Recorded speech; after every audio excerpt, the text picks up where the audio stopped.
Hello students, my name is Shazia Khan. Today's subject is History, Standard 8, Chapter number 9, Last Phase of Struggle for Independence. Students इस chapter में हम पढ़ने वाले हैं कि किस तरह से इंडिया ने जो है स्ट्रगल किया इंडिपेंडेंस के लिए, ठीक है, और कौन कौन से इवेंट्स हुए. In this chapter, we are going to study the Quiet Indian Movement, underground movement, and the contributions of Indian National Army. So these points we will study in this chapter. Okay. Act of 1935. This act made a provision for the British governed Indian province and princely state to form the federation.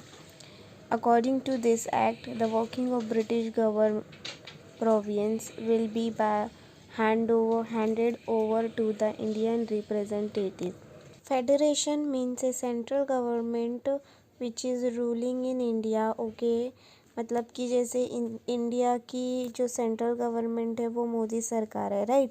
तो वो पूरी India पे क्या करती है, rule करती है, right. उसके उनकी गवर्नमेंट से, तो ठीक है.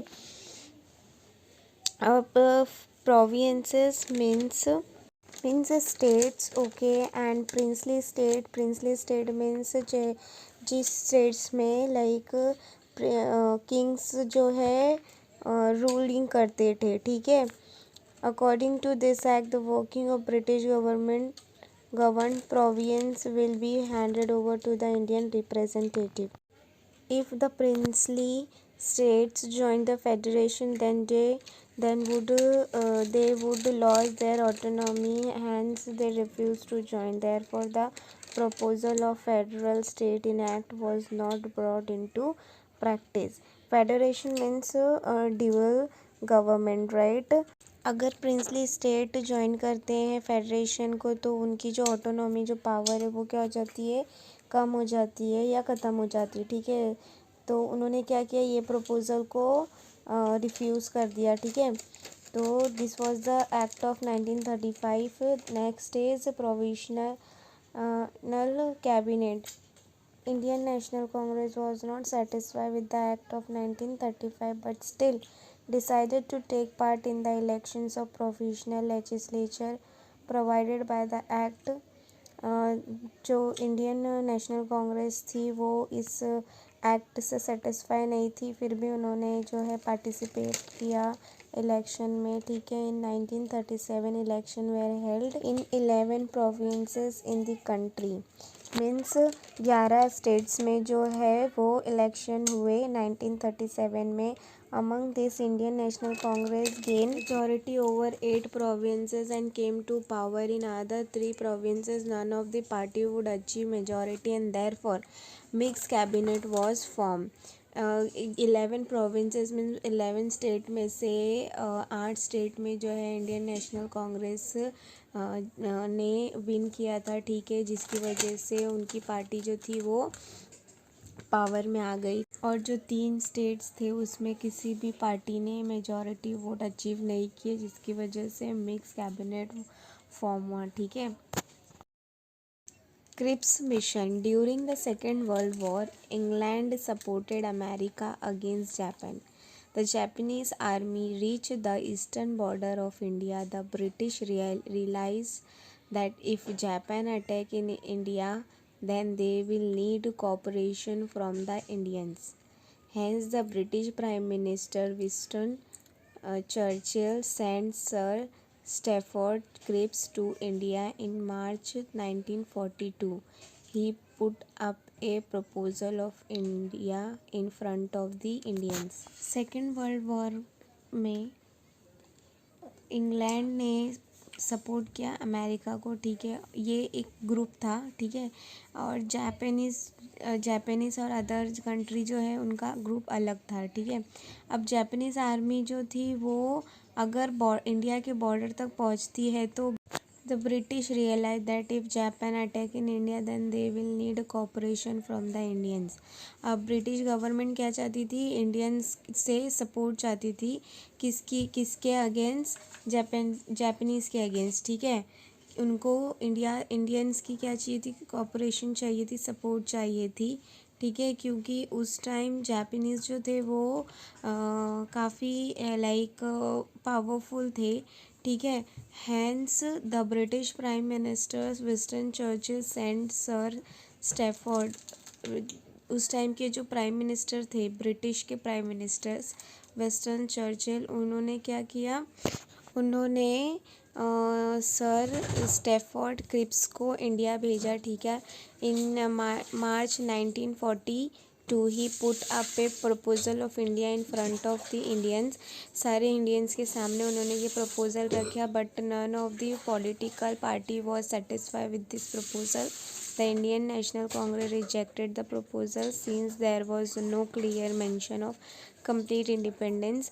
मतलब उन्होंने उस प्रपोजल के साथ में उन्होंने इंडियंस को लालच दिया कि अगर वो उन्हें सपोर्ट करेंगे तो वो क्या देंगे, उन्हें फ्रीडम देंगे। बट इससे पहले भी ब्रिटिश ने काफ़ी बार बोला, बट उन्होंने ऐसा किया नहीं, उन्हें इंडिपेंडेंस दिया नहीं, कंप्लीट इंडिपेंडेंस, ठीक है। Since there was no mention of creation of Pakistan, the Muslim League also rejected the Cripps mission. So this was the Cripps mission, but this was rejected by the Indians, okay, because Indians did not want to support British government, okay, in anyhow condition. Now student, next is Second World War and Indian National Congress। Second World War में what was the participations of Indian National Congress, okay. So the Second World War began in Europe in 1939। Then Viceroy Lord Lithgow declared that India has joined the war on the side of the British। England claimed that it is fighting to save democracy in Europe। Students, the Second World War began in 1939 in Europe, okay. The Viceroy Lord Linlithgow declare India has joined World War on the side of British, okay। Means जो India है वो किसके लिए लड़ेगा, वो किसके लिए fight करेगा, तो वो ब्रिटिश के साइड से फाइट करेगा, ठीक है। बट इंग्लैंड ने क्या क्लेम किया था कि that is fighting to save democracy in Europe. England ने दावा किया कि वो इंग्लैंड में डेमोक्रेसी लाकर ही रहेंगे, उसको सेव करने के लिए उन्हें जो भी करना पड़ेगा वो सब करेंगे, ठीक है। The Indian National Congress demanded that if the claim was true then England should immediately grant freedom to India. Indian National Congress ने डिमांड की कि अगर ये ट्रूथ है तो उन्हें इंग्लैंड को तुरंत जो है इंडिया को फ्रीडम ग्रांट कर देना चाहिए, ठीक है। England refuse to fulfil this demand, but England ने जो है इंडिया की जो डिमांड्स थी उन्हें फुलफिल करने से क्या कर दिया, इनकार कर दिया। And therefore the provisional minister of Indian National Congress resign in November 1939। इसी वजह से जब इंग्लैंड ने इंडियाज़ की डिमांड्स को रिफ्यूज़ कर दिया तो इंडियन नेशनल कांग्रेस के जो मिनिस्टर्स थे, ठीक है, उन्होंने अपना रिज़ाइन दे दिया इन 1939 में, okay. White India movement। After the Cripps mission, the Indian National Congress decided to start an intense movement for attaining independence। See students, there were different struggles they did for the independence, okay। अलग अलग तरह के movements हुए, ठीक है, independence के लिए। The working committee of Congress passed a resolution on 14 July 1942 at the Wardha। The resolution demanded that the British rule in India be ended immediately and India should be given independence। If this demand was not fulfilled, then the Indian National Congress want to start a non-violent movement for freedom of India। Cripps mission के बाद में Indian National Congress ने decide किया कि वो अब अलग तरीके से जो है इंडिपेंडेंस के लिए फ़ाइट करेगी। उसने एक रेजोल्यूशन पास किया 14 जुलाई 1942 एट वार्धा ठीक है। उस रेजोल्यूशन में उन्होंने अपनी डिमांड्स क्या रखी कि ब्रिटिश को उन्हें इमीडिएटली क्या करना होगा, फ्रीडम देना होगा। अगर वो ऐसा नहीं करते हैं तो वो अपने इंडिपेंडेंस के लिए नॉन वायलेंटली स्ट्रगल करेंगे, ठीक है, फाइट करेंगे, ठीक है। तो ये उन्होंने अपनी डिमांड्स रखी, ठीक है। Quite India resolution On 7 August 1942, the session of Indian National Congress was held at Gowalia Tank in Mumbai. Maulana Abdul Kalam Azad was the president of the session. The British should leave India. This resolution passed by Congress Working Committee at Wardha was to be finally approved in the Mumbai session. On 7 August 1942, one session held by the Indian National Congress, okay, at Gowalia Tank in Mumbai, okay, which was conducted by the Maulana Abdul Kalam Azad. He was the president of the session, okay, and the British should in this session they decided the British should leave the India, okay. This resolution passed by the Congress Working Committee at Wardha, okay. 8 August, the resolution of Quiet India put forth by Jawaharlal Nehru got passed with a great majority. It was also decided to start a nationwide non-violent agitation under the leadership of Mahatma Gandhi. Mahatma Gandhi said, "Every one of you should from this moment onward consider yourself a free man or woman and behave like a citizen of free India. We shall either free India or die in the attempt." Gandhiji made an inspirational appeal to the public to be ready to sacrifice with the feeling of do or die. The leader of this session was Mahatma Gandhi. He said, "Every one of you should feel you are free. Okay, you have to behave like a free citizen of free India. Okay, in this moment we have to keep our goal कि हमको अपना गोल क्या set करना होगा कि अगर इस fight में हम जीतते हैं तो हमको कंप्लीट फ्रीडम मिल सकता है, ठीक है, और अगर नहीं तो हम फ्रीडम के साथ क्या होंगे, डाई होंगे, ठीक है। Gandhi ji made inspirational appeal to the public to be ready with the sacrifice of the feeling of do or die, okay. Beginning of people's movement. The news of arrest of important leader of Indian National Congress spread out all over the country. The angry mob took out a procession at various places, even though police lathi charge and open firing on the public, but still people were not afraid.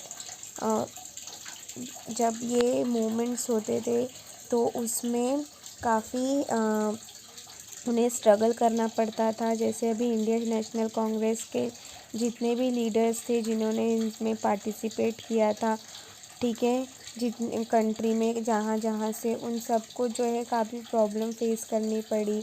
जब भी ये movements वो करते थे तो उन पर लाठीचार्ज की जाती थी, ओपन फायरिंग की जाती थी, ठीक है।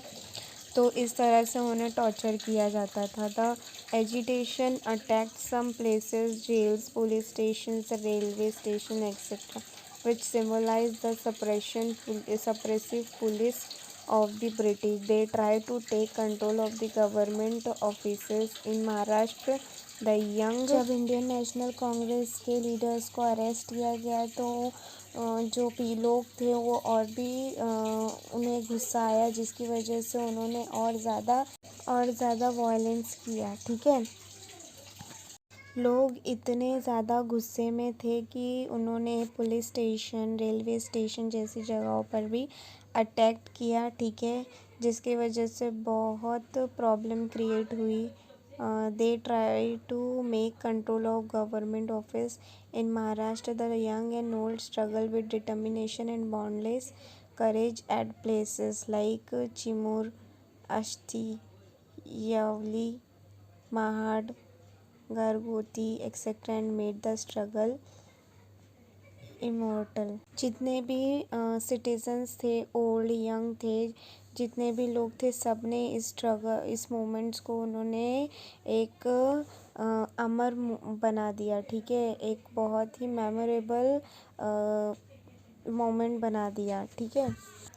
Underground movement at the end 1942 the public movement got a new turn. The leadership of this movement went into hands of young socialist activists Jayaprakash Narayan, Dr. Ram Manohar Lohia, Chotubai Puranik, Jyotirao Patwardhan, Aruna Asaf Ali, Yusuf Meher Ali, Sucheta Kriplani, S.M. Joshi, Shirubhau Limaye, N.G. Gore, Yashwantrao Chavan, Vasant Dada Patil, मंगलन बागदी, Usha Mehta. Such leaders were in the forefront. The activities disputed the transport and communication as well as the government machinery by causing the breakdown of railway route, cutting of telephone line, blowing up bridge, etc. The impact of movement was seen all over India. जब moments ये हुए तो बहुत सारे उन्होंने problem face किए, जैसे कि रेलवे उनकी जो है टेलीफोन्स लाइंस कट की गई। ठीक है, उनकी जो ट्रांसपोर्ट थी वो बहुत प्रॉब्लम फेस करनी पड़ी इस मोमेंट्स में। ठीक है, जिसमें काफ़ी ऐसे लीडर्स थे जो कि बहुत यंगेस्ट लीडर्स थे जिन्होंने पार्टिसिपेट किया था इस मोमेंट्स में। ठीक है, सो स्टूडेंट्स उन्हें अलग अलग तरह से मूवमेंट्स करने पड़े इंडिया को फ्रीडम्स दिलाने के लिए, क्योंकि ब्रिटिश जो थे वो बहुत स्मार्ट थे एंड बहुत सेक्रीफाइस करने पड़े उन्हें। ठीक है, उन्हें मेंटली टॉर्चर किया जाता था, लोगों को फिज़िकली टॉर्चर किया जाता था। ठीक है, तो हमें जो भी फ्रीडम मिला है वो बहुत इजीली नहीं मिला है, उसके लिए बहुत स्ट्रगल किया गया है, जिसकी वजह से हम आज फ्रीडमली हम कहीं भी जा सकते हैं, रह सकते हैं, खा सकते हैं, घूम सकते हैं। ठीक है, तो we have to say thanks to our freedom fighter, जिनकी वजह से हमें क्या मिली, ये इंडिपेंडेंस मिला है। Okay students, I hope you all understood this chapters. The remaining I will